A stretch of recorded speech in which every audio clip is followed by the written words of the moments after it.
हमारे चैनल को सब्सक्राइब करें और बेल आइकन दबाएं। हाय, मैं हूं आदित्य श्रीवास्तव और आप मुझे अभिजीत के नाम से जानते हैं। For more episodes of CID, subscribe to live crime and hit the bell icon.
चलो ढूंढो उसे, ढूंढो।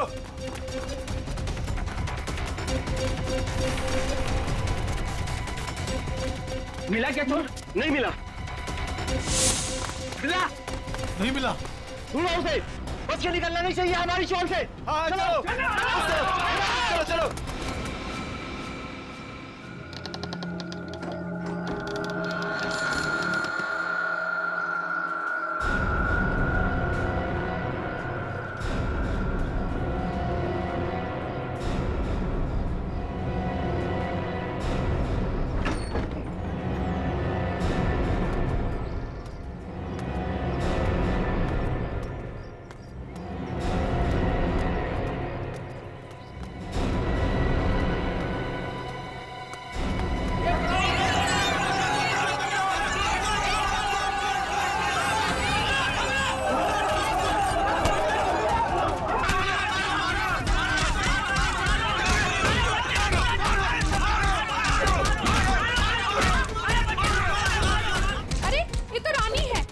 ज्योति की बेटी, चलो चल के देखते हैं। आओ। भावेश, ज्योति।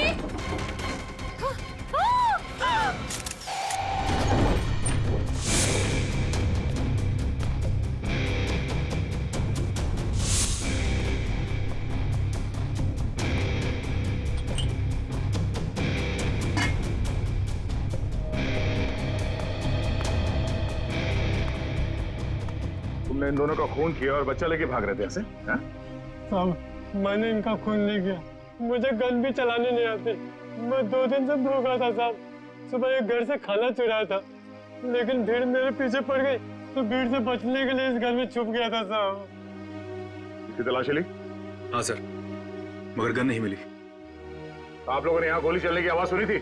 नहीं सर, नहीं।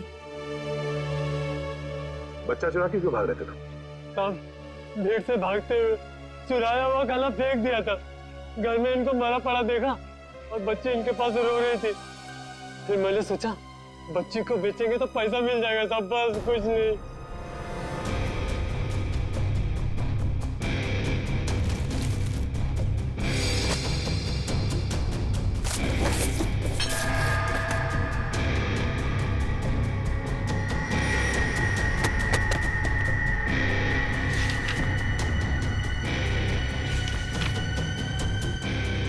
साहब, ये झूठ बोल रहा है।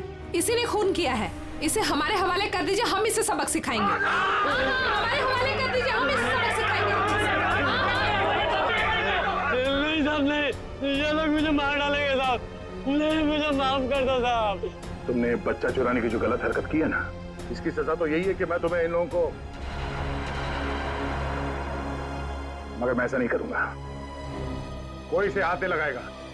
इसकी एक ही सजा इसे कानून देगा। हाँ, लेकिन कुछ मिला? ऋषि नाम के एक बच्चे का मेडिकल रिपोर्ट मिला है, तबीयत काफी खराब है। ऋषि? हाँ सर, 10 साल का है।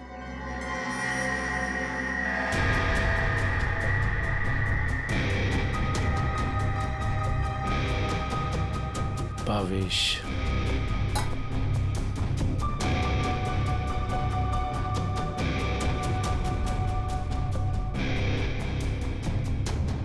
सर, हाँ रोशन। सर, ये 3 चाय के कप मिले। इसमें से 2 कप भावेश और ज्योति के हो सकते और ये तीसरा कप किसी मन्नू का हो सकता है, क्योंकि ये जो टिफिन है इस पे भावेश का नाम लिखा है, लेकिन इस टिफिन पे मन्नू का नाम लिखा है। मन्नू? बच्चे को रोने क्या?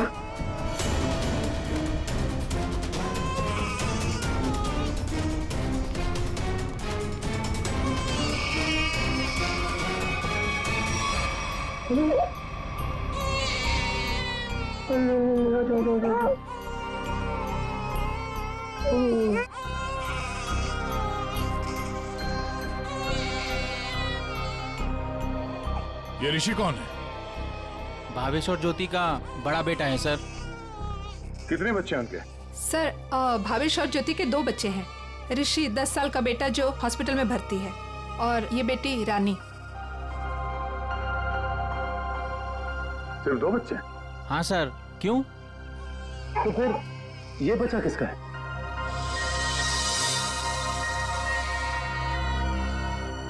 सर पता नहीं ये कौन है। सर भावेश और ज्योति 6 महीने पहले यहाँ रहने आए थे, तब ऋषि और रानी ही उनके साथ थे। तो ये बच्चा कहाँ से आया? अच्छा, ये बच्चा चाल में से किसी का तो नहीं? नहीं सर, नहीं सर। ये क्या चक्कर है? कोई और इनके साथ रहता है इनके परिवार में? सर ज्योति की एक बहन है मधु, वो आती थी यहाँ पर। आप लोग किसी मन्नू नाम के आदमी को जानते हैं? मन्नू? नहीं साहब, इस नाम का कोई भी आदमी इस चाल में नहीं रहता। अच्छा, ये भावेश काम कहाँ करता था? सर दिहाड़ी का मजदूर था भावेश। रोज काम के लिए चौराहे पे खड़ा रहता था, जहां भी काम मिल जाता वहीं चला जाता। सर कहीं है मन्नू भावेश के साथ तो काम नहीं करता था। सर ये बच्चा कौन है ये कैसे पता चलेगा? दुष्यंत, एक काम करो, पता करो किसी बच्चे की मिसिंग होने की रिपोर्ट लिखवाई गई है क्या, और पूर्वी भावेश और ज्योति के घर वालों को कांटेक्ट करो।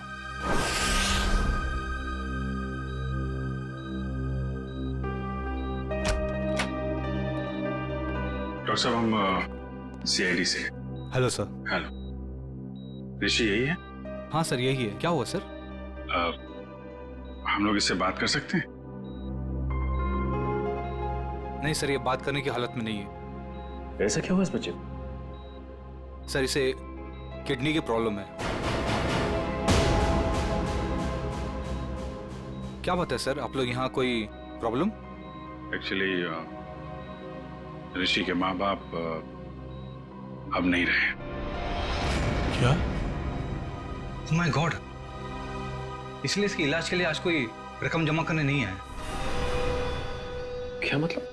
इलाज के लिए रकम? हाँ सर, एक्चुअली ऋषि का आज एक ऑपरेशन होने वाला था। इसके घर वाले आज 10 लाख रुपए जमा करने वाले थे। 10 लाख? ये वो लोग 10 लाख रुपए कैसे जमा कर पाते हैं? सर देखिए, 1 महीना पहले भी ऋषि का ऑपरेशन हो चुका था और तब भी उन्होंने 10 लाख रुपए जमा कर दिए थे। क्या? और सर इस ऑपरेशन के लिए भी उन्होंने पैसों का इंतजाम कर दिया था। मैं उन्हीं का वेट कर रहा था। सर आज मुझे इसे किसी भी हालत में ऑपरेशन करना पड़ेगा, वरना इसकी जान को खतरा है सर। डॉक्टर साहब, आप ये ऑपरेशन शुरू करिए, पैसों का इंतजाम हम लोग करेंगे। ठीक है सर, आप कहते हैं तो हम ऑपरेशन शुरू कर देते हैं। Okay sir.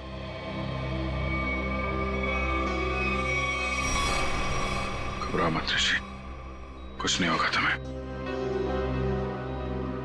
सर एक बात समझ में नहीं आई कि भावेश के पास इतने सारे पैसे आए कहां से? वही तो। 20 लाख। अगर 20 लाख उनके पास थे तो बाकी के 10 लाख कहाँ गए? घर पे तो पैसे मिले नहीं। चुप हो जा बेटा, क्यों इतना रो रही है? किसने तेरे को परेशान किया? अरे बेटा प्लीज रोना बंद हो जा, प्लीज। देख, अगर तू रोना बंद नहीं करेगी ना तो फिर मैं रोना चालू हो जाऊंगा।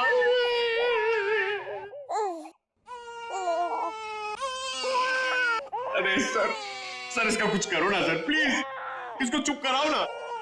अबे पंकज, ये दोनों तो रोने का कंपटीशन कर रहे हैं।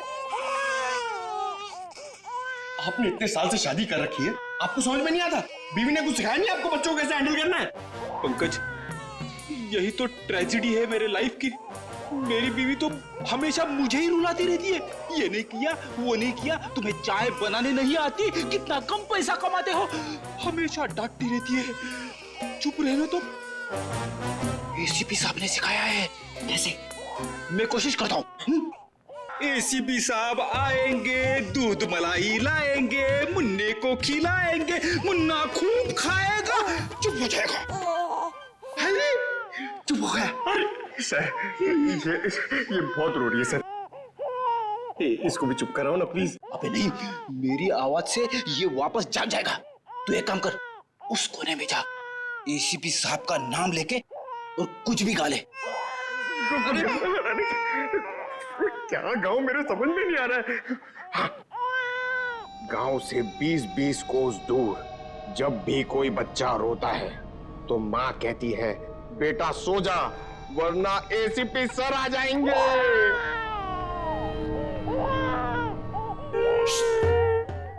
तुम क्यों रो रहे हो? बच्चा। अरे सर परेशान कर दिया बच्चों ने। सर मैं रोता हूं ना तो चुप हो जाती है। हे भगवान। पंकज, जो बच्चों को संभालेगा वो दुनिया में किसी को भी संभाल सकता है, समझे? फ्रेडी को देखो। सर ऋषि के इलाज के लिए हमारे डिपार्टमेंट के जितने भी ऑफिसर हैं, सबने मदद करने के लिए बोला है सर। पैसे इकट्ठे हो जाएंगे। 10 लाख तो यूं इकट्ठे हो जाएंगे फिर। मगर सर इस बच्चे की गायब होने की कहीं कोई रिपोर्ट लिखवाई नहीं गई है। कहीं ये बच्चा भावेश और ज्योति का ही तो नहीं हो सकता? पड़ोसियों को इसके बारे में कुछ पता ही नहीं। सालुंखे का। हाँ सालुंखे, बता। अच्छा तो ठीक है, ये बच्चा भावेश ज्योति का नहीं है। सालुंखे कह रहा है कि डीएनए मैच नहीं हो रहा। तो फिर ये बच्चा है कौन सर? और भावेश के घर में कैसे पहुंचा सर? कहीं ऐसा तो नहीं अभिजीत कि भावेश ज्योति ने अपने बच्चे के ऑपरेशन के पैसे के लिए तो बच्चे को अगवा कर लिया? सर पता करना पड़ेगा कि ये बच्चा कौन से हॉस्पिटल में पैदा हुआ है, वहां से शायद इसके माँ बाप के बारे में कुछ पता कर सकते हैं। हाँ सर बच्ची का नाम तो पता है, रानी। बच्चे का नाम रखना पड़ेगा सर कुछ तो। अच्छा नाम आ रहा है दिमाग में। क्या सर? पार्थ। हाँ, पार्थ तो बहुत अच्छा नाम है ना? पार्थ। फ्रेडी, तुम्हारा बच्चा क्यों रो रहा है? अरे सर, आपने इसका नाम लिया और ये रो पड़ा। मैंने इसे कहा था कि आप दूध मलाई लाएंगे। दूध मलाई? अब मेरे लिए नहीं सर, इसके लिए। रेडी सर, मैं ले आई। अरे पूर्वी, अच्छा किया तुमने। बच्चे को गोद में खिला खिला के मेरे पसीने छूट गए। लाइए मैं देखती हूँ।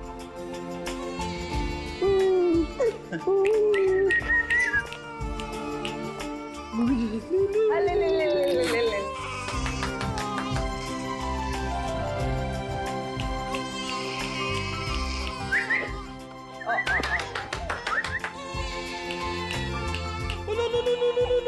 सर, आपको पसीना नहीं आया? बच्चे ने सूसू किया है।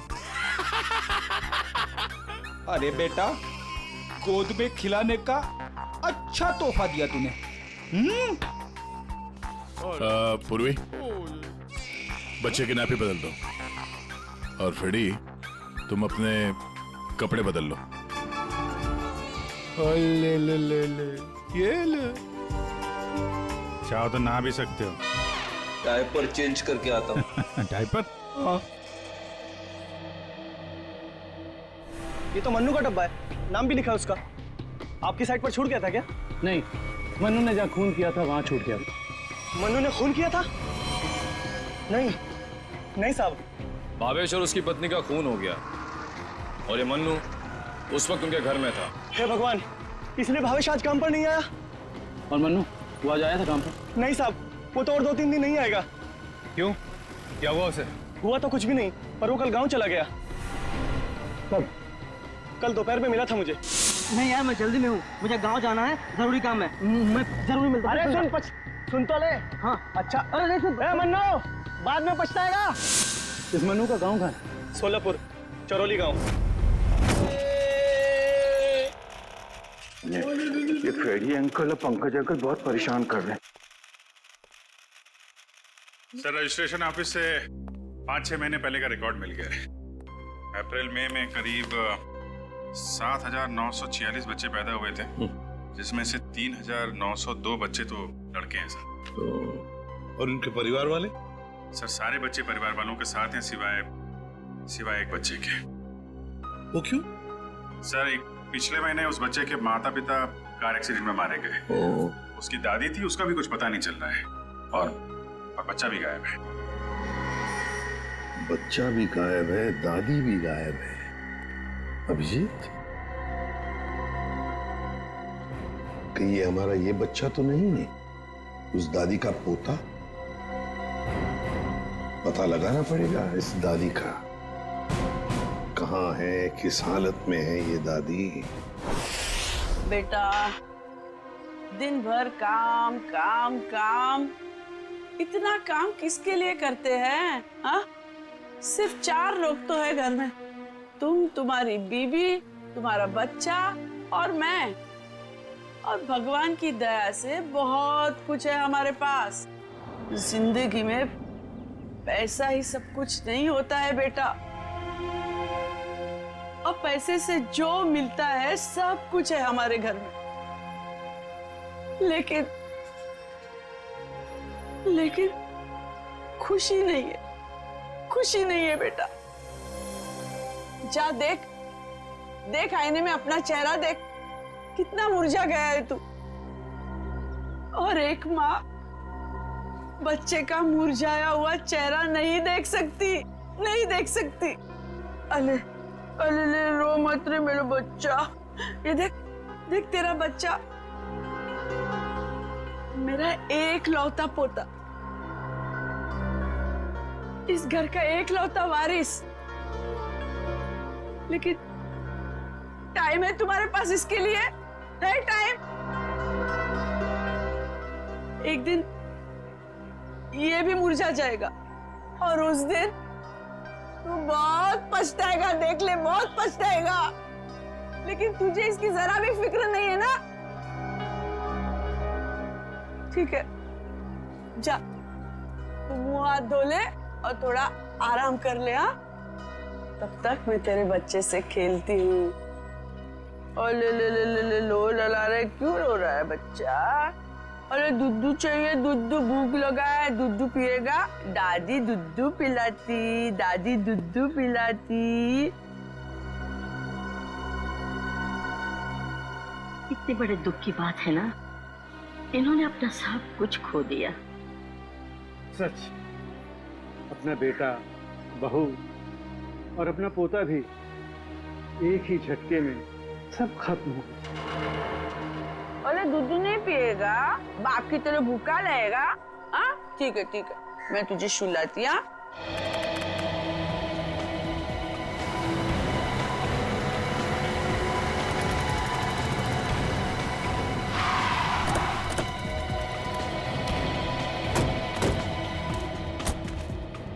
चरौली गांव तो यही है। लोगों से पूछते हैं मन्नू का घर कौन सा है।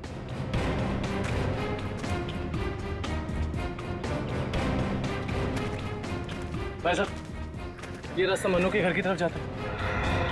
मन्नू साहब, वो रहा मन्नू।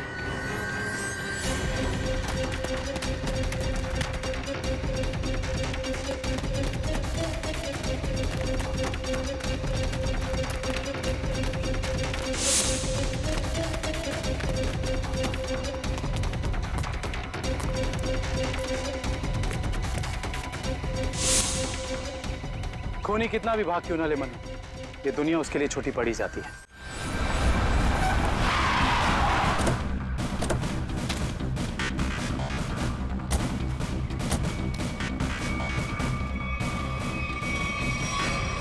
आइए सर। सावित्री देवी की दिमागी हालत बहुत खराब है। वो हमेशा खोई खोई रहती है। कभी तो खूब हंसती है और कभी चिल्ला चिल्ला कर रोने लगती है। डॉक्टर्स को दिखाया आपने? दिखाया सर, डॉक्टर ने कहा कि उन्हें कोई बहुत बड़ा सदमा पहुंचा है। आइए सर, आइए।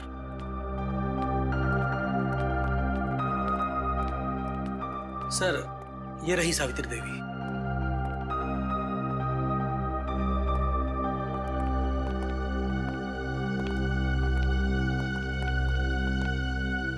सावित्री जी,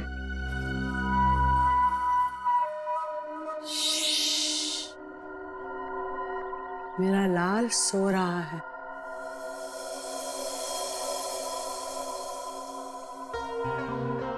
मेरे से बात करना। वैसे आप कैसी हैं? मैं अच्छी हूँ, भली चंगी हूँ, लेकिन तुम कौन हो भाई? हम लोग आपके दोस्त हैं। मेरे दोस्त? तुम कब से मेरे दोस्त बने? हाँ, अब अभी आपको देखा और दोस्ती हो गई। सच्ची? और ये सब कौन है? जी, हम सब भी आपके दोस्त हैं। बहुत अच्छा। सावित्री जी, आपसे कुछ जरूरी बात करनी थी। थोड़ा ये यहाँ तो ये सो रहा है ना, डिस्टर्ब होगा, इधर आ सकते हैं?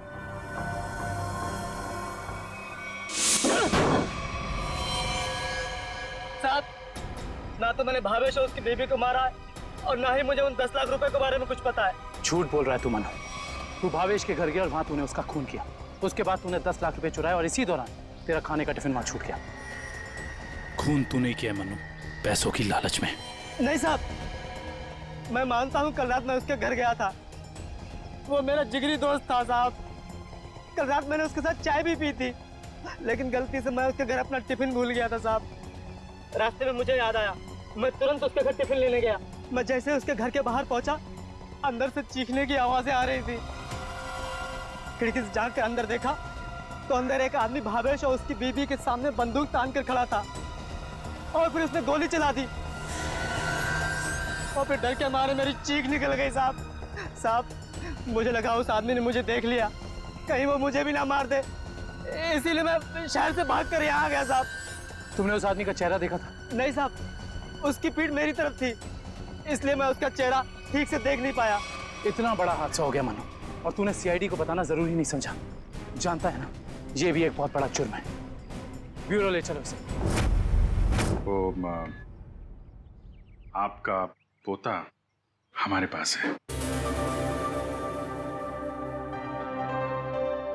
मेरा पोता तो यहाँ सो रहा है ना?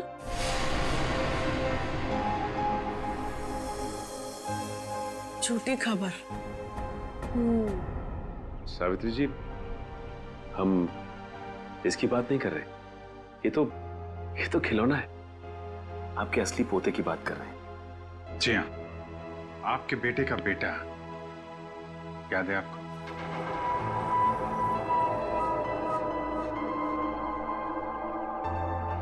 सावित्री जी, आपको अपना बेटा याद है ना? आपका बेटा, आपकी बहू, उनका बच्चा जो अब 6 महीने का हो गया है।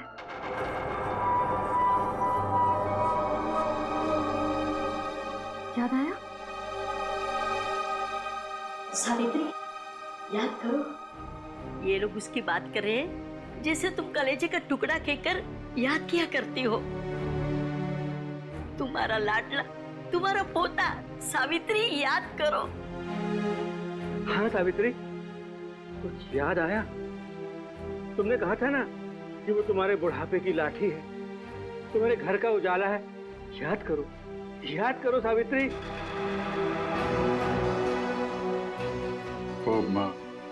वो हमारे पास है। हम बहुत जल्द आपसे मिलवाएंगे। आप समझ रही है ना सावित्री जी? कोई फायदा नहीं है सर, वो आपको कुछ बता नहीं पाएंगे।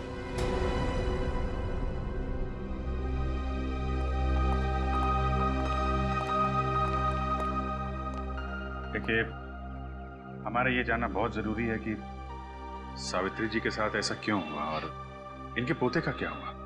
इसको तो शायद अगवा कर लिया गया। इनसे 20 लाख रुपए भी मांगे गए थे, लेकिन इनके परिवार में तो कोई भी नहीं है। इनके बहू और बेटे की दोनों की एक एक्सीडेंट में मौत हो चुकी है। घर भी बिक चुका है। ये खुद इस सदमे से अभी तक बाहर नहीं निकली है। बहुत बुरा हाल है इनका। Thank you very much.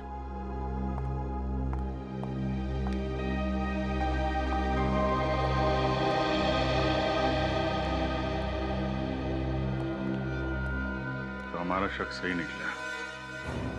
Bhavesh और ज्योति ने इनके पोते को किडनैप किया 20 लाख रुपए के लिए, ताकि उन पैसों से वो अपने बेटे ऋषि का इलाज करवा सके। हाँ सर, लेकिन सर ये 10 लाख रुपए कहाँ गए? कौन ले गए ये पैसे? और फिर भावेश और ज्योति का खून किसने किया? रानी बिटिया, अब अपने घर चली जाओगी? हमको छोड़कर जाओगी? इसकी बहुत याद आएगी सर, और इसके बिना ये बात भी अकेला पड़ जाएगा। हाँ, बहुत कम दिनों में घुल मिल गई एकदम। कोई बात नहीं, हम लोग मिलने जाएंगे इससे, इसके फ्रेडी अंकल और पंकज अंकल को साथ में लेके। अरे साहब, किसने मारा मेरे बहन भाई को? मैं तो लुट गई, बर्बाद हो गई। आप लोग उसका नाम बताइए, मैं उसे जिंदा नहीं छोड़ूंगी। चुप, शांत हो जाइए। खूनी को हम ढूंढ रहे हैं, आप शांत हो जाइए। अरे कैसे शांत हो जाओ सर? मैंने तो सोचा था कि अब तक आप लोगों ने खूनी को ढूंढ लिया होगा, पर आप लोगों ने मुझे यहाँ बुलाया क्यों है? देखिए, इस रानी बच्ची को आपको सौंपने के लिए यहाँ पर हमने बुलाया। क्यों? मैं क्या करूंगी इसका? अरे बच्चे के माँ बाप मर चुके हैं, आप इसकी मौसी है, ये भतीजी है आपकी, और आपके अलावा कौन सा आ रहा है इसका? अरे काहे की मौसी और काहे की भतीजी? मैं सिर्फ ऋषि की मौसी हूँ, जो उनका सगा बेटा है और अब अस्पताल में अनाथ पड़ा है। और ये रानी? वो भावेश के बहन की बेटी है, जो उसे जन्म देते ही मर गई थी। तो पाल रहे थे भावेश और ज्योति से। भावेश की बहन की बेटी? हाँ जी। तो फिर इस बच्ची के आप रिश्तेदार हो, आपसे बेहतर कौन संभाल सकता है इस बच्ची को? अरे सर, आजकल महंगाई के जमाने में अपने बच्चों को पालना पोसना बहुत मुश्किल है। इन्हें कैसे पालूं मैं? आप कहीं कोई बहाना तो नहीं बना रही ताकि बच्ची को ना ले जाना पड़े? देखिए साहब, झूठ बोले कौवा काटे। अगर आप लोगों को मेरी बात का यकीन नहीं है तो ग्रीन रूट अस्पताल में जाके पता कर लीजिए। 26 अप्रैल को ये पैदा हुई थी वहाँ पे। एक मिनट। 26 अप्रैल को? 26 अप्रैल को उसी हॉस्पिटल में, ग्रीन रूट हॉस्पिटल में पार्थ भी तो पैदा हुआ था 6 महीने पहले। हैं? ये कौन है? नहीं कुछ नहीं, वो आपके मतलब की बात नहीं है। देखिए सर, आप लोग बार बार मुझे यहाँ बुला के तंग मत कीजिए। अब आप देख लीजिए इन बच्चों का क्या करना है। मैं चलती हूँ। कमाल है सर, कैसे कैसे लोग हैं सर, ये बिना स्वार्थ के कोई काम ही नहीं करता।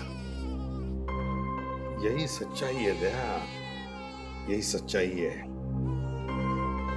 सर, ये कैसे संयोग है? ये दोनों बच्चे एक ही दिन एक ही हॉस्पिटल में पैदा हुए।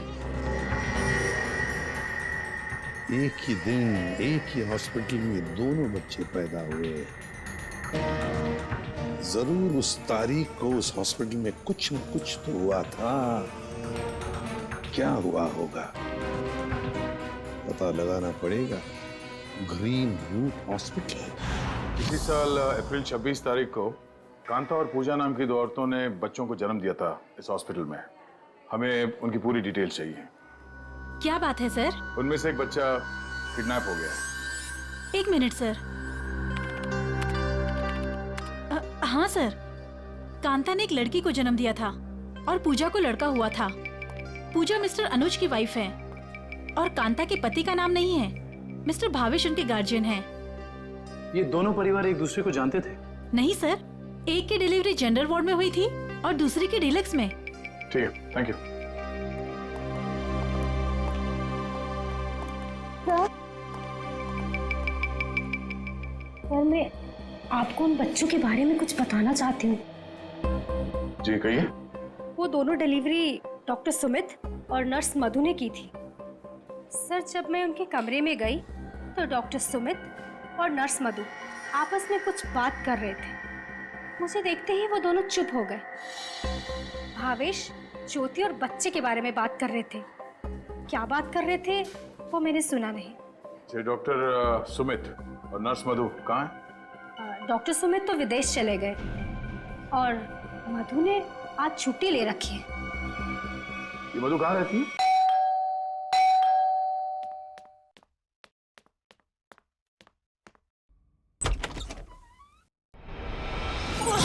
कौन हो तुम? हाँ? कौन हो तुम? कौन हो तुम?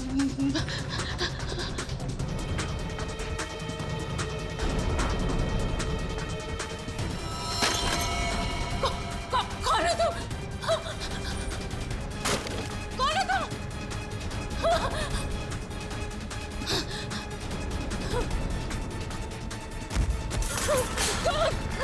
कौन हो तुम?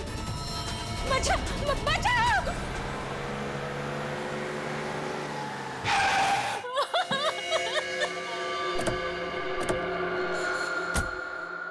मुझे छोड़ दो।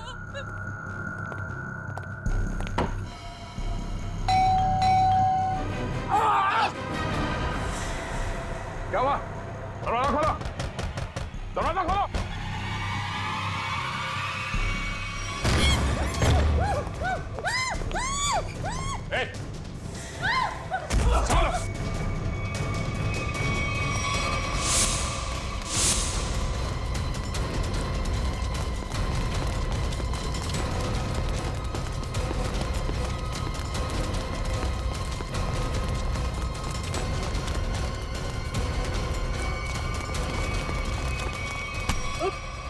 बस बस।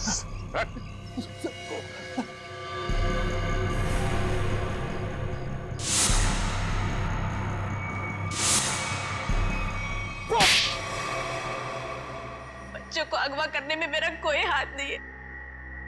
6 महीने पहले मैंने सिर्फ उनकी अदला बदली की थी जब वो दोनों पैदा हुए थे ग्रीन रूट हॉस्पिटल में। बस इसके अलावा मुझे कुछ नहीं पता। क्यों की थी अदला बदली? हाँ? भावेश ने मुझे कहा था कि उसकी बहन के बेटे को एक अमीर औरत की बेटी से बदल देना और कहा था कि किसी को भी पता नहीं चलना चाहिए। उसके लिए अमीर लोगों ने मुझे पैसे भी दिलाए थे। एक मिनट। भावेश की बहन को तो बेटी हुई थी ना, वो रानी? नहीं सर, उसे बेटा हुआ था और उस अमीर औरत को बेटी हुई थी। उस अमीर परिवार को वारिस चाहिए था। उसके लिए भावेश की बहन के बेटे को वो अपना बेटा बनाकर ले गए। भावेश की बहन मर गई और भावेश अमीर घर की बेटी को अपने साथ ले गया? जी सर। अमीर घर के लोगों को चाहिए था वारिस, एक लड़का, और भावेश को अपने बेटे ऋषि का इलाज करने के लिए चाहिए था पैसा, 20 लाख रुपए। दोनों ने बच्चों की अदला बदली की और अपना स्वार्थ पूरा कर लिया। और ये धनीराम, इससे क्या दुश्मनी है तुम्हारी? पता नहीं सर, मैं तो इसे जानती भी नहीं। क्यों धनीराम? भावेश और ज्योति को मार के उनके 10 लाख रुपए लूट लिए तुमने। अब इससे क्या चाहते हो? हाँ? सर, मैं तो बस इसका मुंह बंद करना चाहता था ताकि ये बच्चों के हेरा फेरी के बारे में हम लोगों को कुछ न बता सके। क्यों? सर, मैं उस अमीर परिवार के घर में नौकरी करता था सर। उनकी मौत के बाद भावेश की बहन का बेटा मेरे पास आ गया सर। मैं उस बच्चे को लेकर भावेश के पास गया ताकि बच्चा उसे लौटा दूं और उसे 20 लाख रुपए ले लूं साहब। लेकिन साहब वो भावेश बच्चा लेने को तैयार ही नहीं था साहब, और ना ही मुझे 20 लाख रुपए देना चाहता था। बल्कि वो दोनों पति पत्नी मुझे धमकी देने लगे, कहने लगे कि हम सारी सच्चाई पूरी दुनिया को बता देंगे। बस साहब मजबूरी में मैंने साहब। तुमने उन दोनों का खून कर दिया, फिर बच्चे को वहां घर पे छोड़ा और घर पे रखे हुए 10 लाख रुपए उड़ा लिया। कहाँ है वो पैसे? अब मैंने तो बस नमक का हक अदा किया साहब, मेरे पास पैसे नहीं है साहब, मेरे पास नहीं है पैसे। धनीराम, अमीर जोड़ा तो मर गया, अब और किसका नमक खाया तुमने? हाँ? किससे दिए पैसे?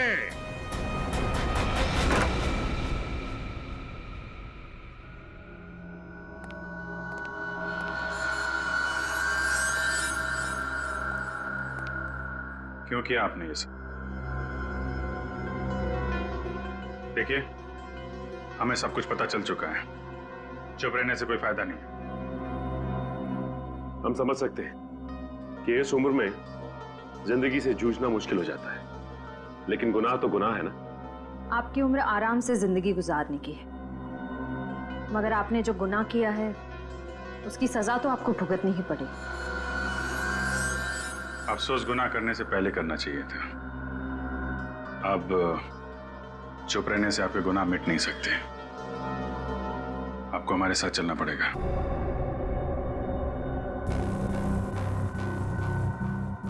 देखिए, हमें जोर जबरदस्ती करने पर मजबूर मत कीजिए। हम सिर्फ आपकी उम्र का लिहाज कर रहे हैं, वरना मुजरिमों से निपटना हमें खूब आता है। श्रेया, सावित्री जी, सावित्री जी,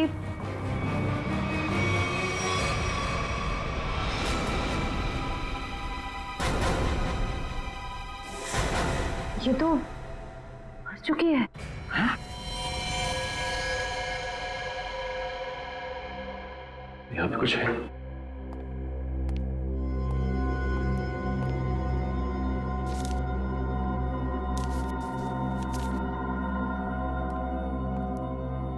ये देखिए सर, सावित्री जी के हाथ का लिखा लेटर। मैं मुजरिम हूं, ये सब मैंने किया है। एक्सीडेंट में मेरे बेटे और बहू की मौत के बाद मेरा सब कुछ खत्म हो गया। बेटे के लेनदार मेरे पीछे पड़ गए और सब कुछ नीलाम करने के बाद भी मैं उनके कर्जे नहीं चुका सकती थी। इसलिए मैंने धनीराम को भावेश के घर में भेजा कि वो अपनी बहन का बेटा वापस ले ले और जो 20 लाख रुपए मैंने दिए थे वो मुझे लौटा दे। लेकिन भावेश ने मना कर दिया और गुस्से में धनीराम ने उनका खून कर दिया।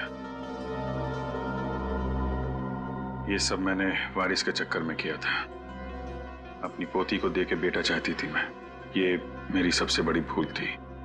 बेटी हो या बेटा, कोई फर्क नहीं पड़ता, दोनों भगवान की देन है। मैं ऐसी शर्मनाक जिंदगी नहीं जी सकती, इसलिए मैं खुदकुशी कर रही हूं। हो सके तो मुझे माफ कर देना सावित्री।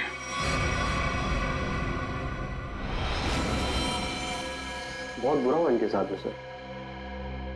दुनिया में बहुत लोगों के साथ बुरा होता है विक्रम, लेकिन इसका यह मतलब नहीं कि लोग गुनाह के रास्ते पे चल निकले। और आत्महत्या, ये तो सबसे बड़ा गुनाह है।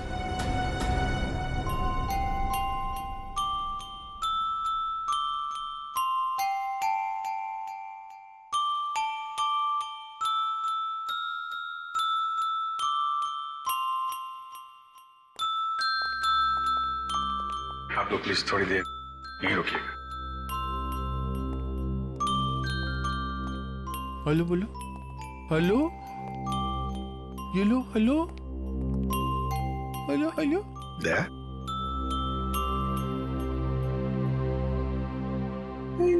क्या वो एनजीओ वाले आ गए हैं बच्ची को? सर, मेरी एक रिक्वेस्ट थी सर। मैं जानता हूँ तुम बच्ची को खुद छोड़ने जाना चाहते हो ना, तो हम भी चलेंगे छोड़ने के लिए उसको। नहीं विजित, वो बात नहीं है। सर मुझे दया, जरा सोचो, बच्ची को हम भी रखना चाहते हैं, रोज हर रोज उसके साथ खेलना चाहते हैं, देखेंगे हम उसको, लेकिन हम उसकी अच्छी तरह से परवरिश नहीं कर पाएंगे। ये बच्ची एनजीओ में जाएगी तो बाकी बच्चों के साथ बड़ी होगी, सीखेगी, है ना। इसके फ्यूचर का भी हमें सोचना चाहिए।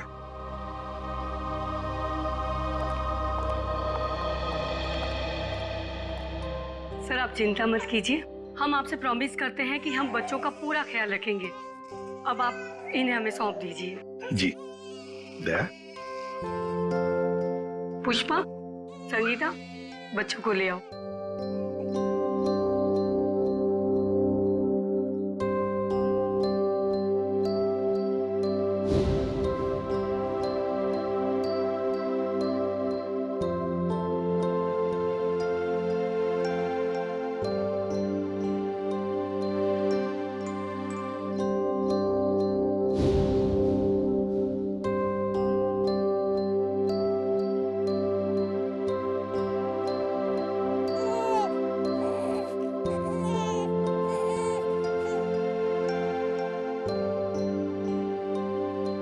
सर हम ऋषि की भी पूरी जिम्मेदारी उठाने को तैयार है। उसकी हर सुविधा का हम ख्याल रखेंगे। पता है मुझे, लेकिन देखिए ऋषि के इलाज के सारा खर्चा सीआईडी उठाएगी। ओके जी thank you. Thank you. For more updates, subscribe to our channel, click the show links and enjoy watching the videos.